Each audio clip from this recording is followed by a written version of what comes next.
కీర్తన గ్రంథము 25వ అధ్యాయము 4వ వచనం మనం చూస్తే గనక ఇక్కడ ఒక మాటను మనం చూద్దాం. యెహోవా నీ మార్గములను నాకు తెలియజేయము, నీ త్రోవలను నాకు తేటపరచుము. తేటపరచుము అంటే నీ త్రోవలు నాకు చూపించు, నీ త్రోవలు నాకు కనపరచు.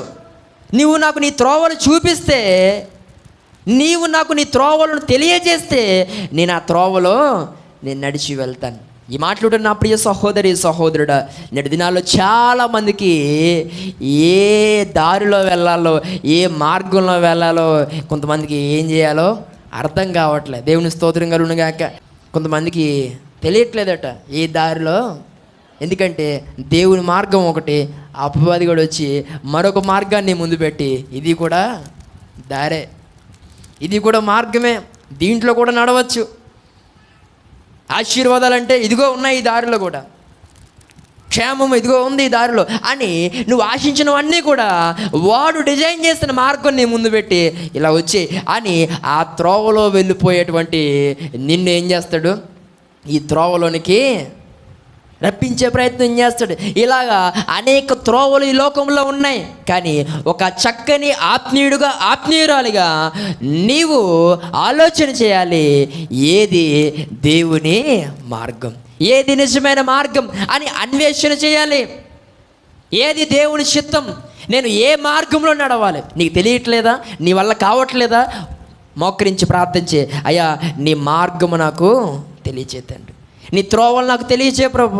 నేను దేనిలో వెళ్ళాలో నాకు అర్థం కావట్లేదు, నేనేం చేయాలో నాకు అర్థం కావట్లేదు, నా బ్రతుకేంటో నాకు అర్థం కావట్లేదు, నా జీవితం ఏంటో నాకు అర్థం కావట్లేదు, నేను ఆగిపోయిన స్థితిలో ఉన్నాను, కారణం ఏంటో నాకు తెలియట్లేదని నువ్వు ప్రభు ఎదుట మోకరించి కన్నీళ్ళు కార్చి ప్రార్థన చేస్తే దేవుడు తన మార్గాన్ని నీ ముందు పెడతాడు. దేవుని స్తోత్రం కలుగును గాక. ఈయన మాట్లాడు నా ప్రియ సహోదరి సహోదరుడా, ఇక్కడ దావీదు ప్రార్థన చేస్తున్నాడు, అయ్యా నీ యొక్క మార్గమును నాకు తెలియజేద్దండి, నీ మార్గము నాకు తెలియజే ప్రభు, నీ యొక్క త్రోవలు నాకు తేటపరచు. ఇలా మాట్లాడుతున్న ప్రియ సహోదరి సహోదరు, చేద్దాం ఇక్కడ నుండి ప్రార్థన.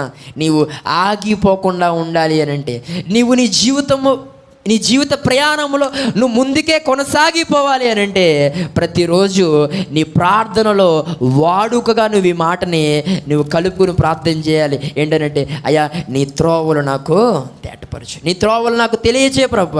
ఈరోజు నేను ఎలా నడవాలి, ఈరోజు నేను ఎలా జీవించాలి, ఈరోజు నా బ్రతుకు ఎలా ఉండాలి, నేను ఏ మార్గంలో వెళ్ళాలి. నేను అనుకున్నట్టుగా కాదు, నా స్వబుద్ధి మీద నేను ఆధారపడలేదు తండ్రి, నా సొంత బుద్ధి ప్రకారంగా, నా సొంత ఆలోచన ప్రకారంగా నేను ఏది చేయాలనుకోవట్లేదు దేవా. ఇదిగో నా జీవితాన్ని నేను చేయాల్సిన దానిని కూడా నీ చేతులుగా అప్పగిస్తూ ఉన్నాను, నువ్వు ఎలా నడిపిస్తే అలా అని నువ్వు ప్రభువుని అడిగితే స్పష్టంగా దేవుని త్రోవలో నీవు చూడగలుగుతావు, ఆ త్రోవలలో నువ్వు నడవగలుగుతావు. దేవుని స్తోత్రం కలుగును గాక. ఆగిపోయే పరిస్థితి ఉండదు.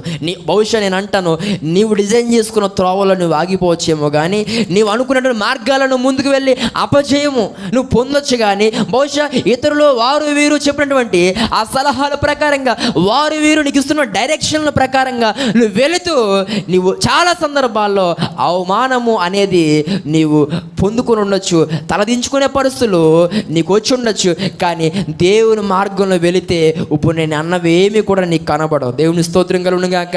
ఎందుకనంటే ఆయన మార్గములు అలాంటివి. దేవుడు మన కొరకు స్థిరపరిచిన త్రోవలు ఎంతో ఘనమైనవి. దేవుని స్తోత్రం కలుగును గాక. ఇలా మాట్లాడుతున్న ప్రియ సహోదరి సహోదరుడా, కాబట్టి ప్రతిరోజు దేవుని అడుగుతాం, అయ్యా నేను నీ త్రోవలో నడవాలనుకుంటున్నాను, దయచేసి నీ త్రోవలు నాకు చూపించు దేవా. నీవు నీ త్రోవలు నాకు కనపరచకపోతే బహుశా నేను వంకర త్రోవల్లో వెళ్ళిపోతానేమో, వంకర త్రోవలో జీవించే అవకాశాలు ఉంటాయేమో, ఏ త్రోవలో వెళ్ళాలో తెలియక నాకు నా కుటుంబానికి క్షేమకరము కాని త్రోవలో నేను వెళ్ళిపోయి నేను నాశనం అయిపోతానేమో ప్రభువా, నాకు సహాయం చేయ తండ్రి, నీ త్రోవలు నాకు తేటపరచు అని ఇక నుండి మనం అందరం మన వ్యక్తిగత ప్రార్థనలో జ్ఞాపకం చేసుకుంటూ ప్రార్థన చేసుకుందాం.